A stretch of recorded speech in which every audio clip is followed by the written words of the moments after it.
घोडचूक काय हे तुला सांगतो. आज तुझे बरेच प्रश्न आपोआप सुटतील बघ. आता शांतपणे आणि विचारपूर्वक ऐक. एक साधं उदाहरण घेऊया. मला सांग, तू जिभेचे जास्त लाड करतोस की पोटाचे?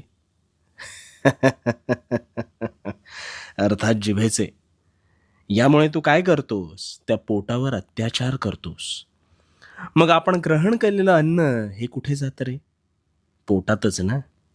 पण त्या पोटाचा विचार न करता तू निव्वळ रसनेच्या वासनेचा विचार करतोस.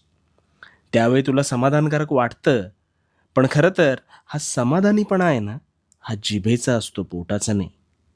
कारण तुझ्या अरबट-चरबट खाण्याने नकळत हळू का होईना, पण ते पोटाचे स्वास्थ्य हे कधी बिघडू लागतं, हे तुलाच कळत नाही.